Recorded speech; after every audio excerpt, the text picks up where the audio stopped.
Hi, this is Andrea Gin, and I'm the producer and one of the hosts of Pop This. I'm just here to let you know that we are on a spring break this week, and in lieu of a new episode, have gone into the archives and pulled up an old favorite for you to hear. This week, we're presenting an episode we did in 2019 on the beloved teen rom-com 10 Things I Hate About You. Since we recorded this episode, we have realized that there is a major connection between this movie and Christopher Nolan. Yes, you heard that right. 3 of the lead actors in 10 Things I Hate About You have been cast in major Christopher Nolan movie roles. First, there's Heath Ledger, who plays Patrick Verona in 10 Things. He was cast as the Joker in The Dark Knight. Then, Joseph Gordon-Levitt appeared both in Inception and The Dark Knight Rises. Finally, David Krumholtz, who portrayed Michael Ekman in 10 Things, was cast as Isidore Isaac Rabi, one of the main scientists on J. Robert Oppenheimer's team at the Los Alamos Laboratory. One has to imagine that this is all because Christopher Nolan is a huge fan of 10 Things I Hate About You, but I'll leave that up to you to decide. In any case, thanks for listening or re-listening to this episode. We hope you enjoy it.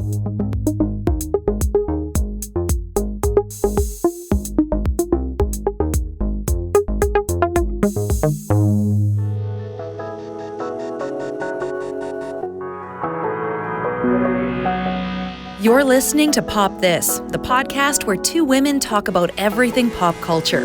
Here are your hosts, Lisa Christiansen and Andrea Warner.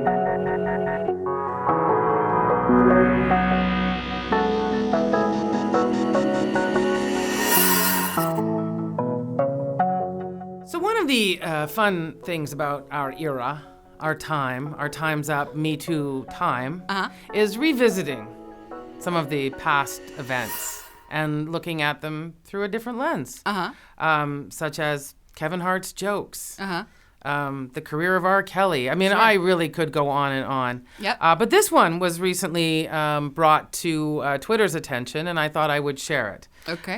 So you might be familiar with the Farrelly brothers. Oh, yeah. Yes, who made There's Something About Mary, Shallow Hell, Sure. those kind of gross out comedies. Yeah. However... Plus, I hate Shallow Hell so much. Yes. But anyways, yeah. Anyway. This was tweeted out today, a Newsweek article from, so this would be July 19th, 1998. So just before There's Something About Mary came out. Sorry, this is from July 1998? Yeah. Okay. This is July 1998. Okay. I'm going to just put this frame of reference out here. That's now 21 years ago. Yeah. And I graduated in 1997 from high school. Okay, so, yeah, here we go. But you'll still, even then, I'm just like providing some context for myself. Yeah, there we go. Yeah. The Farrelly brothers have something they want to show you, and it isn't their new movie. In fact, it's something you'd probably rather not see at all. Something of Peter's. Something anatomical in nature. The Farrellys have concocted a variety of clever ploys designed to get you to look at it. Bobby, 40, is the straight man, all innocence as he lays the trap. Then Peter, lankier, edgier, and a year older, delivers the coup de grace. You may think you're going to be examining a mysterious blotch on Peter's torso or checking out his new watch band. The reality is a good deal more shocking. But, as actress Cameron Diaz puts it, when a director shows you his penis the first time you meet him, you've got to recognize the creative genius. Do you? Next paragraph. Or contact a lawyer. Yeah. The truth is that in person, the Farrelly brothers' cheerfully retrograde humor eventually wins you over. I mean, look, there is basically nothing good in the past, and I'm sure if I read that back then, I probably giggled because I remember going to see There's Something About Mary. Think about Jackass and all those guys. Half of it was all stapling testicles to something, or at least they were doing that to themselves. But poor Cameron Diaz. No, but surprising people by showing them your penis. Yes, that was I remember that being a long-running gag for some people. You're a fan of Nicole Byer's podcast. Yes, I am. Were you listening to the episode where she took some flack from some men about how she says penis so much. Oh, yeah. Right? She's always making penis. I'm not using the word she used because yeah. this is our clean podcast. This is our clean podcast. Even though it's an abbreviated. Can you imagine if there was like a Pop This After Dark and there's Yeah, like right? a whole other explicit podcast? Although I'll say that she used the word that's an abbreviated form of the name Richard. Sure. To help everyone. I mean, I don't think dick is like a... Is it not? I don't think it's not a swear word at all. I mean, I don't think we should be talking all the time about like... Yes. You know. So she did in the podcast. Sure. And mentioned that there were some men that had problems with it. And what she thought was really amusing is that they didn't like her using the word, but they really liked the fact that they could show her it whenever they wanted. Yeah. And the fact that she had to accept that, Yeah. that reality Yeah. and that we all do is the most upsetting thing. Yes. Yes. Yeah. Check. No, I know. Do you remember when I told you that story that I thought was kind of just funny, and that you and Andrea Gin in the booth, I could see both your faces, and you're like, "This isn't funny. This is horrifying." Is this the man who masturbated the on your masturbated bed? in my bed? Yeah, you guys. I'm changed person from that story. I know, but it wasn't. Sometimes you have in your head just sort of like dealt with something. Fair. And you're like, oh, this is, whatever. You have figured out a way to internalize the wrongness of it. Yeah, no, I know. That you've turned it into a funny story, because that's how we survive weird things. And I sometimes sit here and think about all of the things that I have turned into funny stories, like the time the cab driver locked me in the car and wouldn't let me get out until I gave him my phone number so he could text me from the front seat and hear the ding of me getting his phone number. And this is like a real thing that happened not 20 years ago, 5 years ago. Yeah. And I remember getting out of, and I was like texting someone as I got out of the car to like cross the street. And I was texting, I can't even remember who I was texting, one of my friends. And they were like, you should report that immediately. Yeah. And it took me a good half an hour, even as I guess at the time I must have been in my early 30s. I'm supposedly a sort of confident, fine person who can survive in the world. It took me like half an hour to be able to identify that as a horrific, predatory act of, technically kidnapping. Yeah. And it's still to this day, like, oh my God. I had a boss once who, he wasn't my particular boss, but he was like a boss of the place where I was working. He dry humped my cubicle off its hinges.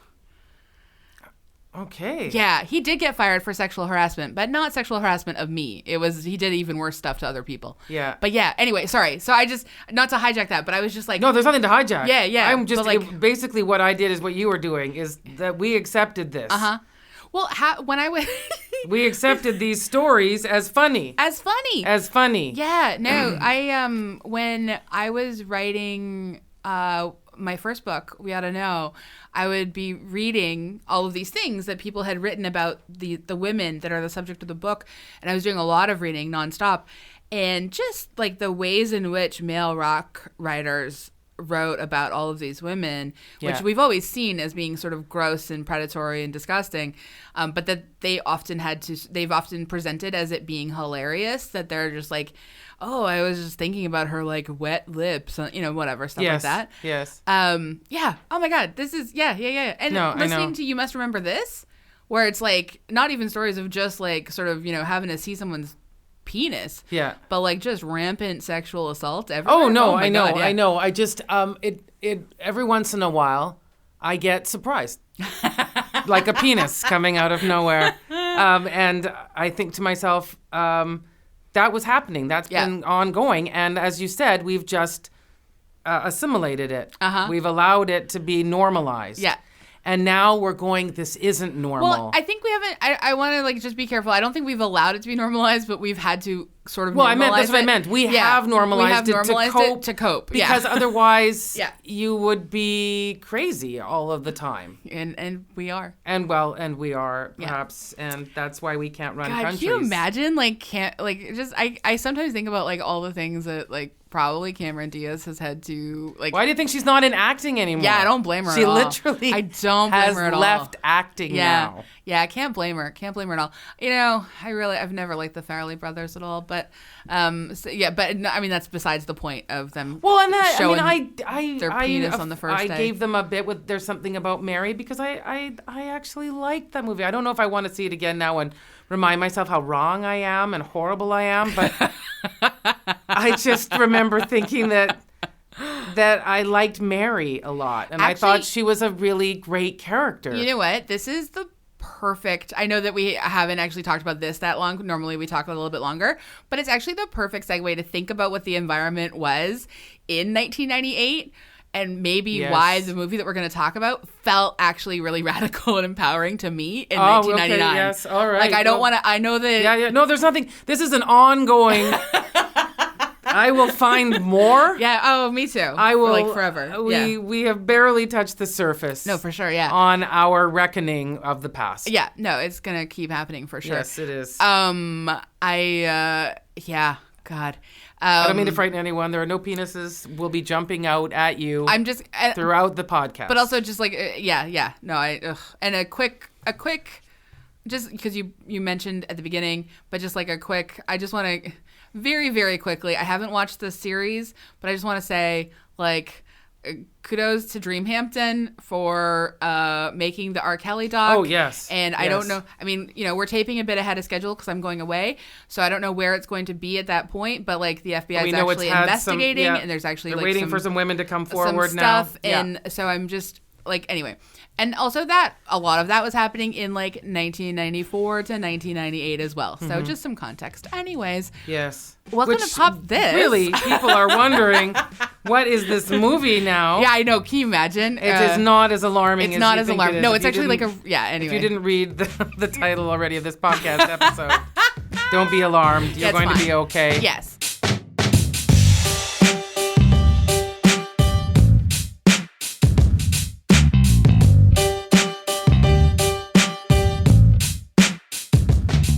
I'm Andrea Warner. I'm Lisa Christiansen. And we're going to talk about 10 Things I Hate About You. Yeah, a 1999 American teen romantic comedy drama starring Julia Stiles, Heath Ledger, Joseph Gordon-Levitt, and Larissa Oleynik. Yeah. Okay, I got that out.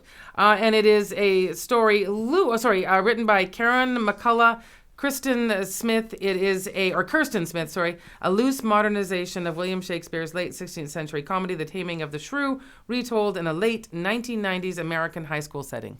Yeah, and late 1990s, it's 1999. The movie turns 20 this year. I'm so excited.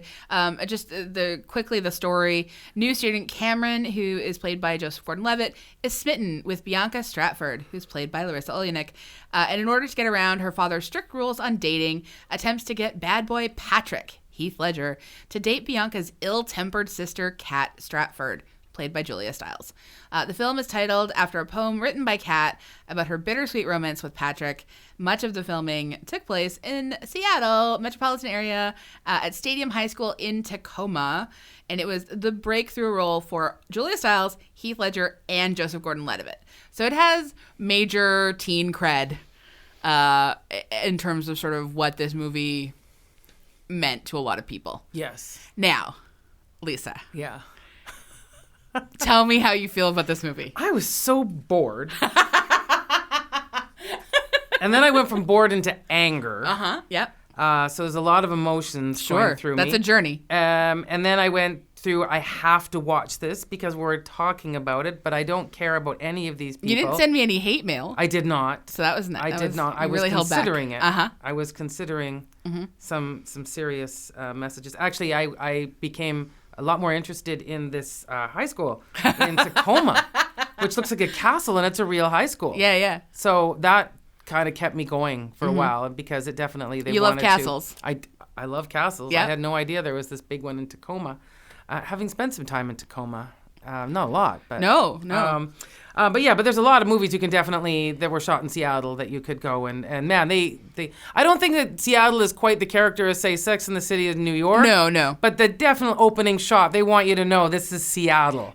And now it's making me think of this is our grunge time. And this is Seattle was the city. Yeah. Talk about context. No, for sure. This is so 1999. Yes. in every way, shape, and form. Yeah, so we've had grunge. So, well, Kurt's gone, but we still have the music. We still have that scene. We still have the real world as being like a major player in reality television. Everything cool is still happening in Seattle, apparently. Yeah. A lot of bands out of there. Which they don't make much use of, but okay. I think they do a great job making Letters to Cleo a real thing. Yeah. Okay, so did you see this when it came out? No. Okay. Is this your first time watching it? Yes. It's your first time watching it? I'm on a quiz show and you're trying to guess what I'm thinking. No. I'm so... Yes. No, I know you hate it. I know you hate it. I just didn't know it was your first time watching it. And I don't want anyone to think I don't like teen dramas. Also, I don't want that to sound creepy. Nothing I like more than a good teen drama. I love the teenage drama. Show me all the teen sex. Yeah. Because I always... It's a complicated genre because it is a coming of age. Mm-hmm. And depending on how that's done, it can be done in a creepy way. Adult men have decided, as we've had discussions with Heathers, which I did not enjoy, and revisited and felt bad. I did not enjoy revisiting it. Yep. But there's way less murder in this. Way less. In fact, did I miss a murder? No.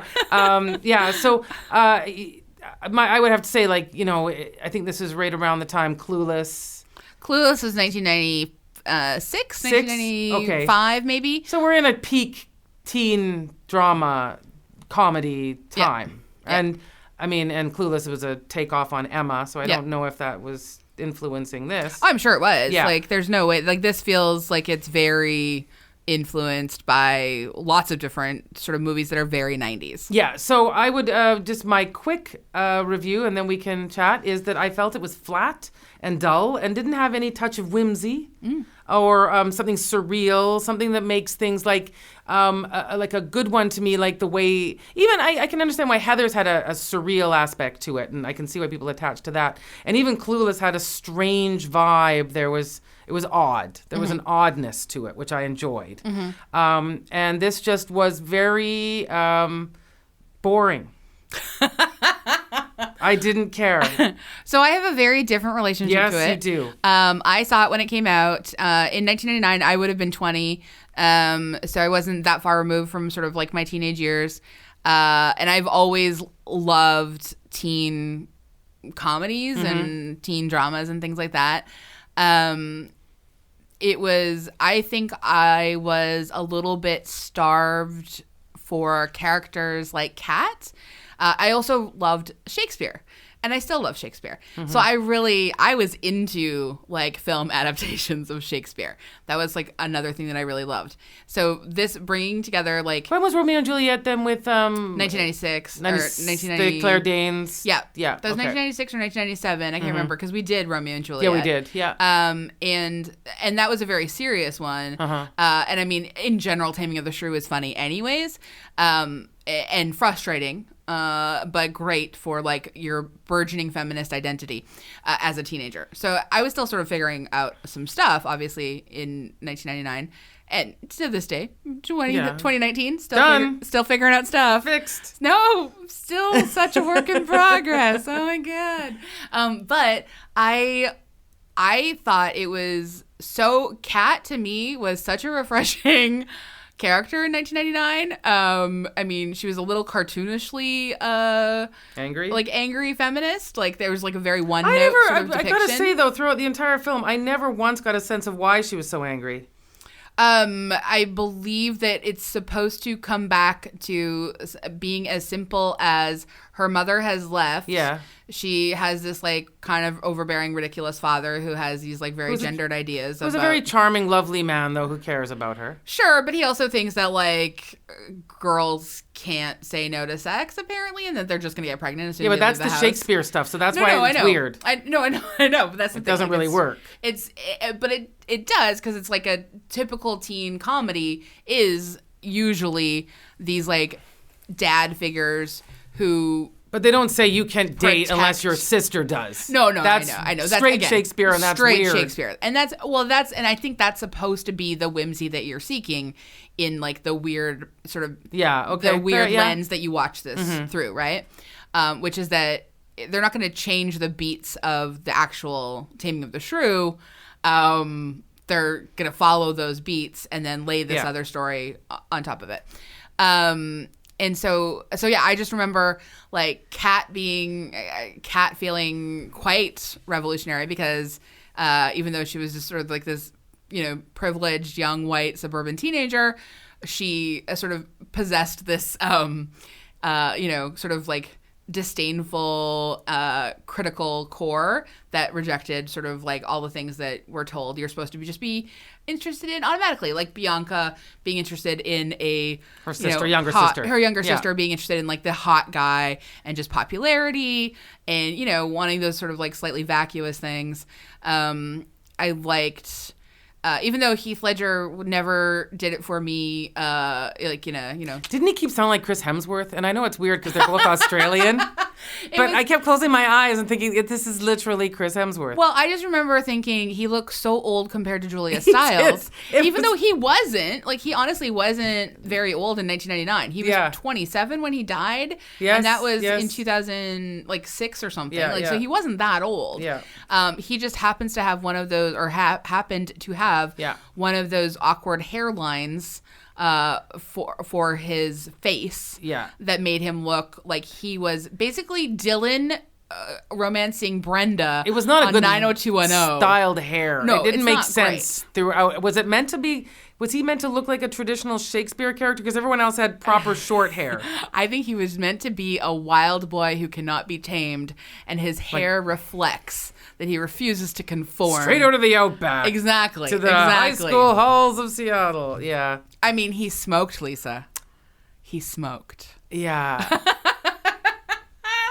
And then blew stuff up in school. And like carried a knife and stabbed a dead frog. And for a girl who is supposed to be all the things you said, she sure fell pretty quick. I mean, but you're supposed to sort of like buy into that because he has done this research on her. Yeah. And he's manipulating the situation. Yes. He's going. I would have there. expected more from her. So that's what I felt was awkward about the story, is that it sells me this idea of her, but we're meant to like see that that's sort of a bit of a facade to protect herself from. But then he's still even terrible. Oh yeah, I mean, and that's the other thing. I'm quite charmed by like the ridiculous like. The singing serenading thing that happens I'm allowed to sing. No, well, not the song, the full song. You're not allowed to sing. We've said no, you're not allowed to sing. You've never heard me sing. It's one of those scenes that is so dumb and should not work at all, but Heath Ledger is really just, I think, so good. Well, you're right. It's one of these movies where the like you said, it was the Joseph Gordon-Levitt, Julia Stiles. I mean, Heath Ledger. We know what happens to them. Yes. So they are way, way better than this movie. They are so much better, and that's what makes the movie, I think, so good. And that's probably yes, and I will give you that. Yeah, I will, because we never saw Bianca again. Well, she does stuff. She is an actress. Yeah, she I looked it up. But she's not. No, and I think that that's appropriate to the skill she displayed in the film. Yes, exactly. Is that her career did not go although they saw their father in almost every other teen Well, sure, Larry movie. Miller's everywhere. Everywhere. Like he's just all over the place. Yeah. But I mean, like, and even just looking at Julia Stiles as sort of, we look at sort of like the young sort of it girls that come through Hollywood in 2019. Julia Stiles, sort of like Claire Danes, is allowed to just be a little bit more awkward looking. Mm-hmm. Like, her teeth aren't perfectly capped. She's allowed to have, like, a round face for, you know. She's allowed to look like a teenage girl. Yeah. She's not... she doesn't have a bunch of, like, fake boobs or fillers. Like, I mean, and again, you can have those things, but she is very much sort of, like, a typical looking teenage girl. Yeah. And I like that. Like, it feels good, and it even felt good even in 1999. Yeah. I love fair. the movie still, even though I know it doesn't always work. I have to say, and you did write this outline here, and so you quoted the teacher. Yeah. And, because this was where I made a real turn, and I think we're only 3 minutes into the movie. 3 minutes into the movie, when Daryl Mitchell as Mr. Morgan, who is great, who is amazing. Yeah. So he's their African-American teacher, because that's important in this scene. Yep. He's teaching English. Is teaching English. And he mentions how did everyone feel about this Hemingway? Yeah. And right away she gives the line about Hemingway being... Why aren't we talking about Bronte or Sylvia Dickens? Plath? And he says, I know how difficult it must be for you to overcome all those years of upper middle class suburban oppression. Must be tough. And wow, I'm surprised they put that in at the very beginning of the movie. I love it so much. And then we continue to just see her live out the upper middle class suburban oppression with the least amount of actual stakes humanly possible. Yeah, there are no stakes. Like, the stakes are this is a Shakespearean drama. Like, if she didn't meet him, it wouldn't have made any difference to her life. She's going off to a fantastic university that her father will be paying for. Yep. And she'll leave her deluxe mansion in Seattle to go probably live in some beautiful dorm. Yep. So her life, this relationship, in fact, probably this relationship will be the worst thing that ever happened to her. I mean, you know what? Because I'm starting to feel like if she gets this band going, she's not going to Sarah Lawrence. She's going to ruin her life. No, staying in that band, marrying this idiot. Oh, I don't think they're gonna get married. And they're gonna have 3 kids in Seattle. No, I think she's gonna have a summer of some pretty decent sex, and then head off to Sarah Lawrence. I don't think you understand the hold that Heath Ledger will have on her, which this film sets up. That she has no more of her voice. She's done. She's finished. Oh, I've never taken this movie as being like that. She is any less of who she is. They even did the scene where she's talking and he grabbed her face and kissed it. Yes. To shut her up. Yes. No, I know. I mean, that's a Taming of the Shrew sort of plot as well. But I've never taken Taming of the Shrew as being an actual taming of said shrew. I've always taken it as a 2 people coming together who both enjoy a sense of play, and she does not compromise ultimately for him, and he ultimately compromises. That's always been my reading of Taming of the Shrew, is that he ultimately compromises for her because he is this like playboy Lothario who thinks he can win every woman, and he's ultimately the one who is sort of quote unquote tamed. Yeah, and I know we're meant to think that's somehow very romantic and lasting. No, it's not romantic and lasting. Not. That's the thing. And, I think this is, and that's why this film leaves me uncomfortable. Oh, okay. The story, and obviously I've not read that play. I have know of it. Yeah, and I know Elizabeth Taylor and Richard Burton famously. But I don't. I mean, it always sounds like it's a complicated story for women. Mm-hmm. Right? Because depending on who directs it. Exactly, yeah. And that's why I think that, like, the 2 women that wrote this, I don't think they're necessarily selling out Kat at the end. She's still going to Sarah Lawrence. Nothing has changed. But she's going to have this, like, she's had this thing where she's, like, doesn't have to pretend to be uncomplicated in quote-unquote like, her complications. This is exactly what happened to Marge Simpson. Minimal. You think this is actually Marge Simpson's story? Do you remember? No, I have not watched much Simpsons in my life. Okay, well, Marge had some big plans, then she met Homer. Oh, so you're worried that this is...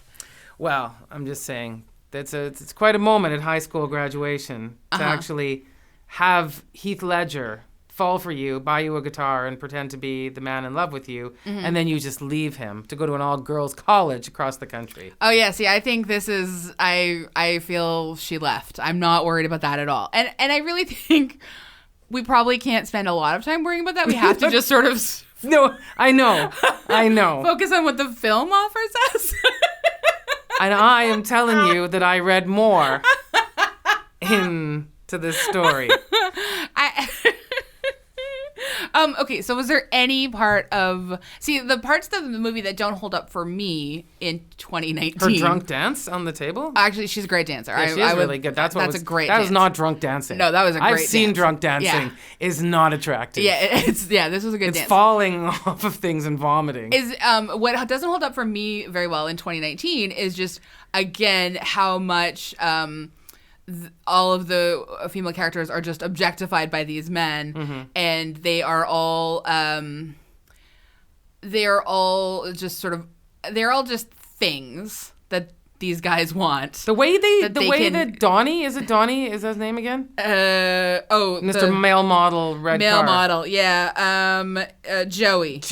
The way he at the beginning talks about how he's going to take her, is so vile. Oh, it's gross. It's totally gross. And that's the kind of stuff that doesn't hold up at all in 2019. Like, and frankly, like a lot of the conversation between all of the different guys is super gross. Yeah. Like it's really gross. And I think the other thing that we're meant to, like when the big revelation that Kat had sex with dated Joey for a month and had sex with him when she was 14. That's a bland scene. Boy, it's boy. Yeah. Well, I feel, yeah, it's not a great scene. It's not a great scene, and I don't think it comes off very well. But I remember I'm trying to remember like being 20 and like seeing that scene versus being now 39 and seeing that scene, and like it didn't.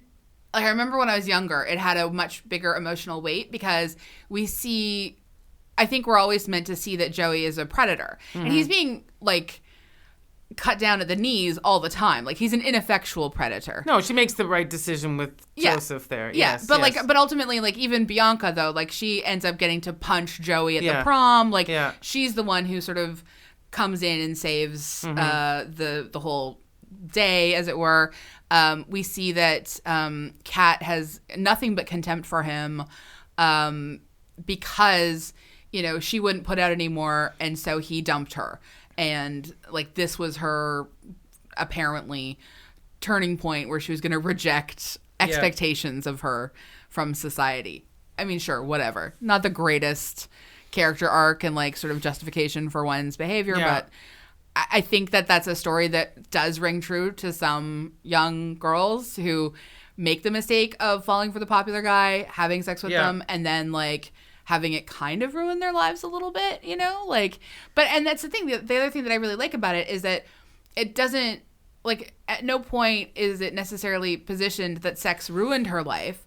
She just... she decided she didn't want to do it again. Yes. And she was too young. Yeah. But then it turned her into a shrew. Which is not an endorsement for her taking agency of her life. Well, but I think it does get there eventually. Like, she has this, like, she has this sort of big personality roll around that also coincides with her mom leaving. Can I just also ask a question? Yeah. If something have you noticed? Why is it we continue to offer up Sylvia Plath as the woman that a young girl goes to when they want to show their feminist identity, when Sylvia Plath is one of the saddest real-life people who sacrificed her entire life to a man? Well, I think that's why we turn... Why that's not what we're supposed to be getting from Kat reading Belljar. No, but that's supposed to be, oh, look how quirky a woman she is. Oh, I don't think it's meant to be quirky. I think we're meant to be like, this is being a girl she's is ahead so of her complicated. time. She's ahead of her time. Reading the Belljar, but I find it's a weird signpost that they like in stories. I mean, I think that it comes up, or it did in the past come up a lot more to, like, signify that this is a troubled girl. That this is a girl who, like, whenever you're meant to sort of just photograph complexity. But she's not a troubled girl. No, but whenever you're meant to sort of photograph complexity onto a teenage girl, you make her someone who reads the Belljar. Yeah. And it's a shortcut. It's a lazy writing. It is. And especially, like, as we, 20 years later have, like, even more sort of a nuanced understanding of, like, the abusive nature of the marriage. Yes. And, like, really how horrific it was. Yeah. But I mean, it also speaks to sort of the ways in which we minimize women's pain until we romanticize their suicides and their mental health crises. And, Yeah. And so I resent that shortcut. I resent the shortcut too, but I also think that, like, the two women that wrote this movie in 1999. Fair enough. This is like a normal shortcut that sort of, and I don't think that they rest on that. I don't think it's meant to convey that Kat is quirky necessarily. I think we're meant to understand that she, again, it's meant to be another evidence of her complexity. Yes. And I don't know that it works necessarily well. But one of the things I was going to say, though, is like when Kat and Bianca are having that conversation, and Bianca's like, yeah, but you've taken the decision away from me. Like, I think that that's a really important thing to articulate in that moment, which is that Bianca isn't necessarily going to make the same decision as her sister to have sex with Joey, who's gross. Yeah. And she ultimately kind of knows that Joey is gross, and she would be using him for her own social capital. And she doesn't necessarily seem like the smartest person in the world, but she's certainly not the dimmest. No, she gets a chance eventually to sort of like show a bit more character development. But I just like the fact that like they call out that thing where if you're taking someone's decision-making abilities away from them to protect them, you're harming them quite a bit. But at the same time, they were so wise to it, it didn't have any impact on them.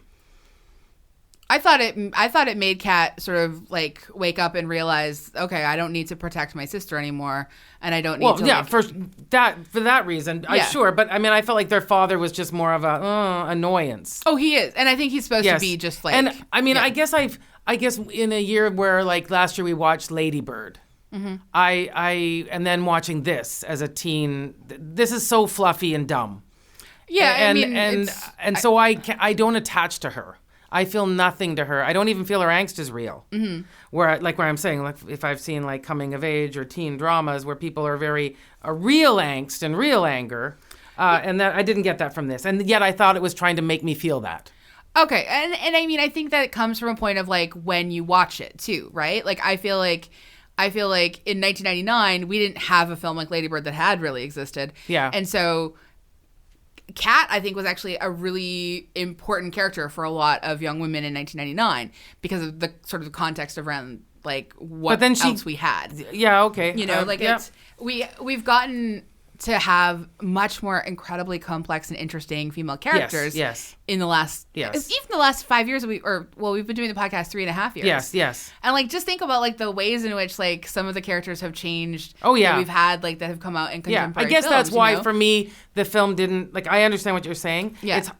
It's hard to, it's like watching, Breakfast Club again and things. You have to try and. What was it like the first time I saw Breakfast Club? Did I still feel like did I feel sorry for Molly Ringwald? Yeah. Who is kind of a similar sort of that middle class girl angst. Well, I mean, I think it's I do think that it's not. I don't think of like I know you hate nostalgia, but I don't like. And I'm trying to think about whether or not my affection for this is just nostalgia, and I don't.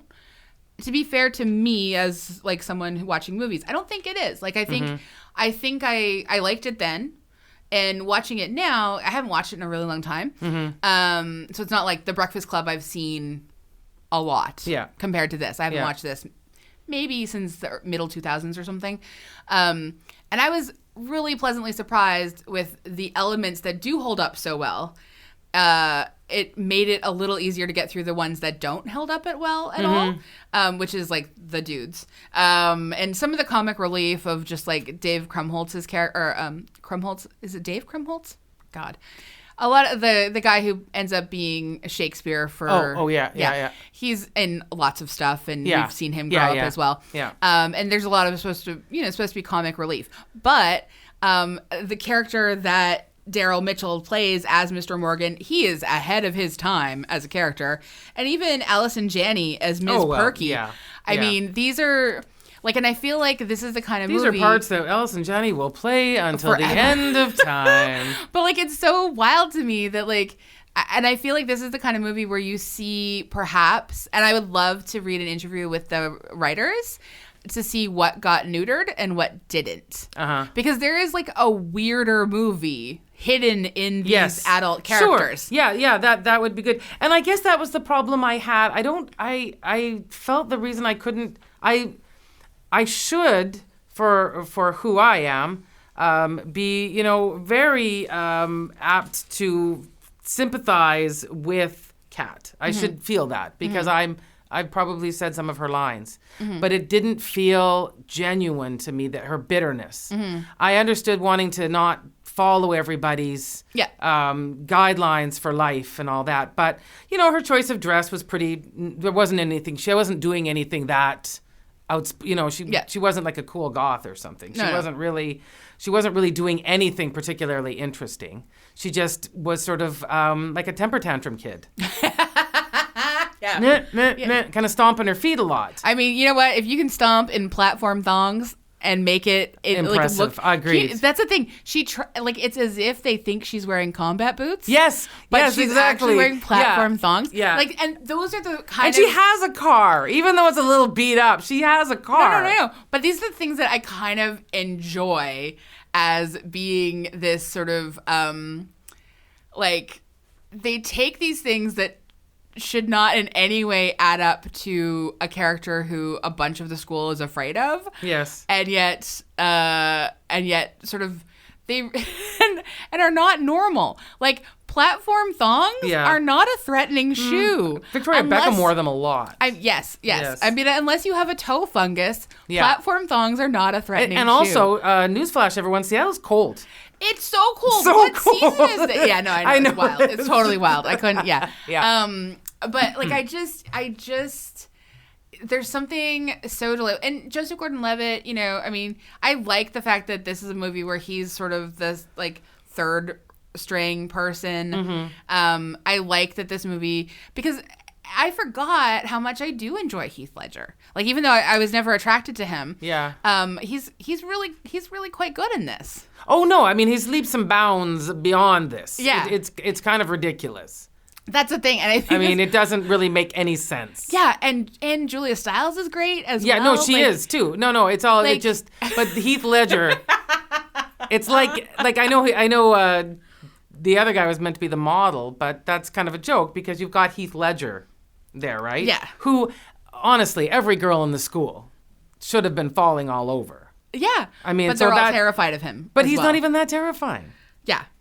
You know what I mean? Like, he's... I mean, the rumors about him are sort of... Oh, it's all very mild. It's all very mild. This is a teen... I'll give you Heather's being, what the... Yeah, I know.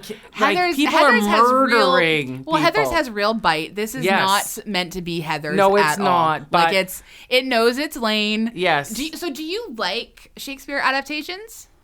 For the most part, okay. I do. I find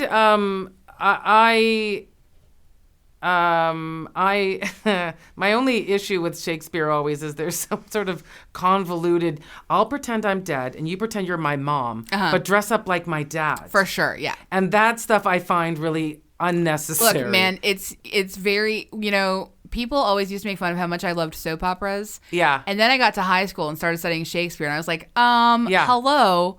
These, like, honestly, soap operas are just like... So, and that's fine for me, but quit calling it art all the time. You know what I mean? Like, I'm obviously... I think it's still art, but yeah, it's an awful lot of, like, especially if you're in a play, watching a Shakespeare play, and say you get your mind wanders a bit. Yeah.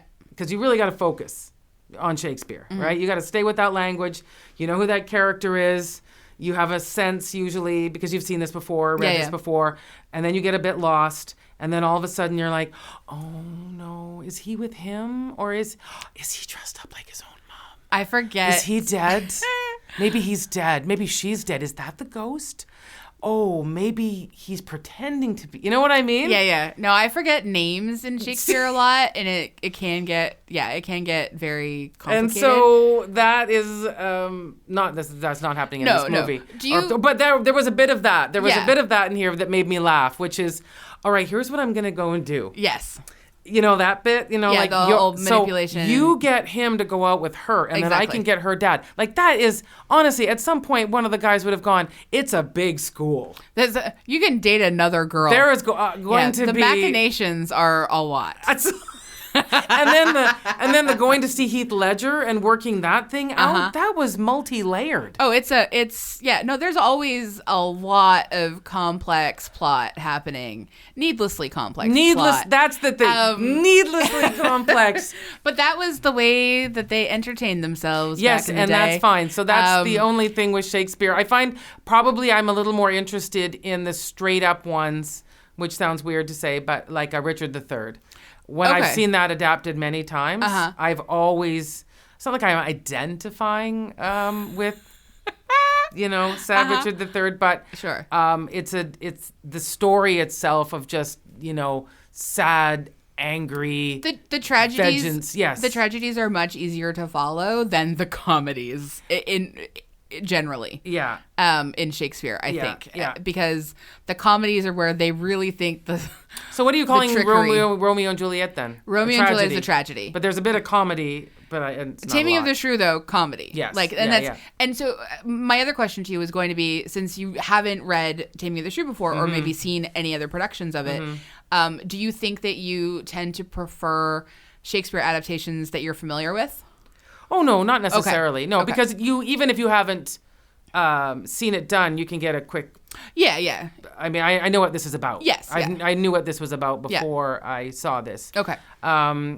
It's right there in the title, really. It certainly is. I know that like I have seen productions of Taming of the Shrew that have made me be like, oh, this director's a misogynist. And I have seen productions of Taming of the Shrew where I'm like, oh my God, finally recognizing feminist genius. Because I think I would argue that there are different readings for lots of different things, but there is certainly a really great close feminist read that you can take from so many of Shakespeare's plays if you choose to. And you just have to get the director that wants to do that instead of like the director that wants to sacrifice women at the altar of their penis. So it's just, there's so much, Yeah, no, and I know Shakespeare is a big thing for you. Well, I mean, I sometimes sound dorkier about Shakespeare than I am. No, it doesn't, and it's not for me, so I can understand. For me, for you, this is like, I'm like, oh, this is candy. Fun. It kind of is. Yeah, That's and that makes sense. Yeah. And then for me, I don't have that same buy-in. I have no buy-in. Yeah. Except the school, which I find super interesting. Up on that cliff. You're like planning your next trip to Tacoma. I was already Wikipedia'd it. I read the history of that building. Yeah. Wasn't originally a school, actually. I can imagine. Yeah. Yeah. So I didn't, there was no real reason for me to buy in to this, and I didn't. That's and it ran its course, and I wish there were other teen movies I was watching instead of this one. Like, let's face it, we're gonna watch other teen movies. Yeah, I mean, and definitely gonna happen. We can't stop them. No, and we like them. And we do like them. It's just, as you said, there's some I like better than others. Sure. I mean, I personally was a big fan of the 21 Jump Street reboots. Oh yeah. I enjoyed those. I laughed very hard. Did you know? So I don't. It was like, I don't really get high very often anymore, but apparently I got very high to see either the first or the second one. I can't remember. Is interesting because that's the plot. Yeah. And we were at home and I was watching, like, Carlos was showing me a trailer or something. I was like, hey, that looks really funny. And he's like, what, are you serious? Because he couldn't tell if I was like doing a bit. And I'm like, yeah, we should watch that. And he's like, we saw that in the theater. And I was like, what are you talking about? I had totally... Really? Yeah, it was because I had eaten a pot cookie. Oh. And I don't normally do edibles. And I mean, I say that as if I normally do a lot of you're pot. Just usually just no, vaping outside. Where... always hardcore vaping. No, I just, for a while, my cousin went through a phase where she baked a lot of pot cookies. And so sometimes we would eat a cookie and go to a movie. And this is a while back. And I had forgotten that I had seen 21 Jump Street. And then you watched it again? Yeah. And? Yeah, great. It's... Now that's not. I don't have to compare at all. No. At all. But in terms of high school dramas that made me laugh.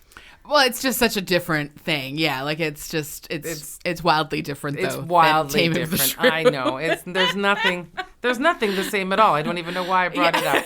I guess I just wanted to remind everyone that it exists. 21 Jump Street is really funny. Yeah, it is. And also, because I'm thinking of Jonah Hill, I actually enjoyed Superbad too. I liked Superbad. And I liked Emma Stone in that as a female character. Yeah, I haven't watched Superbad in a very long time. But speaking of Emma Stone, we've had requests in the past from listeners to do Easy A.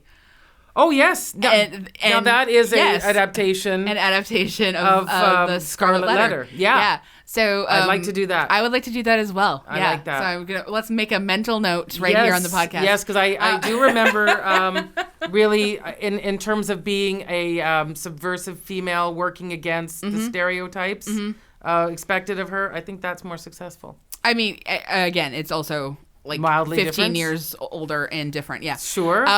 Older. 15 years older than 10 Things I Hate About You. Younger?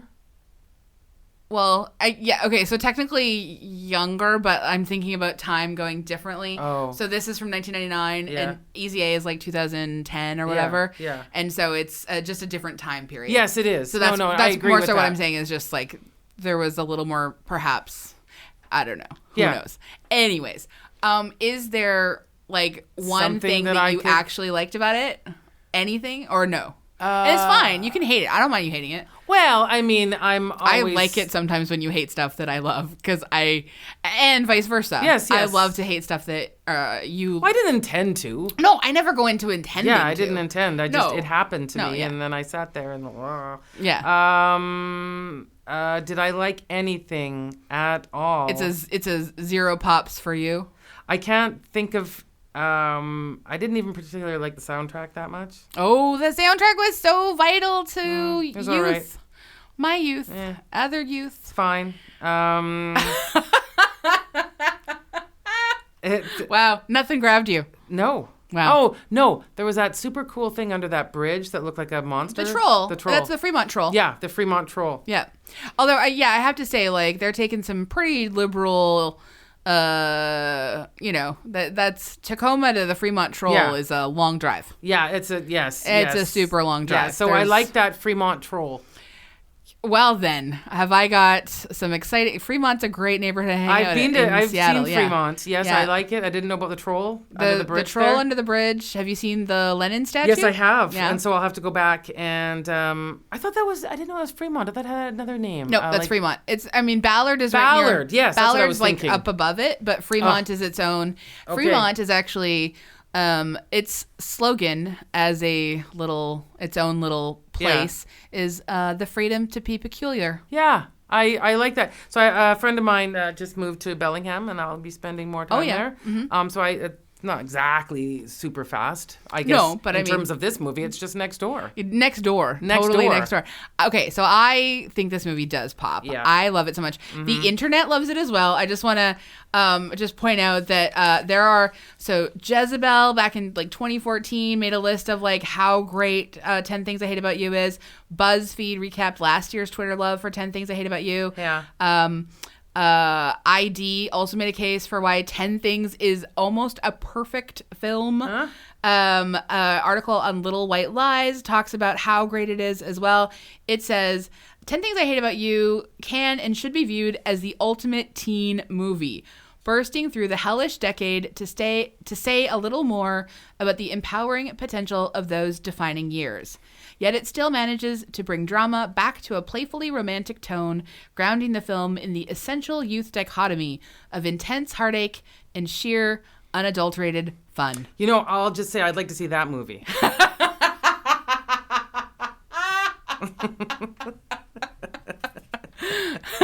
Where's that movie? That's not the movie you saw. That's not the movie. I did find one article. I meant to print it out, which was a person rewatching it and not liking it. But of course, you're going to find everything you want on the internet. Yeah. But yeah, I did not find any of those things at all in this movie. All right. And part of it is also just because I think there's competition for all of that.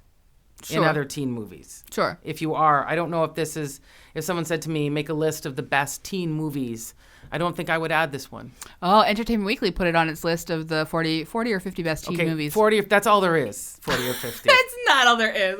I don't think there's much more than 50 teen movies. Okay, look. I don't think that, where was it, like 47? I'm going to have to find you a long list of every teen movie ever made. Yeah, and I don't think there's that many. Okay, so I give it a pop, you give it no pops. No pops. All right, I give it a strong pop. Yeah, I know. See, so it equals out as a pop now because you gave it a strong pop. So now it's some sort of average pop. It's a slow leak pop because Lisa's just like, no, I'm going to puncture your balloon so hard. Yeah, I'm not watching that again.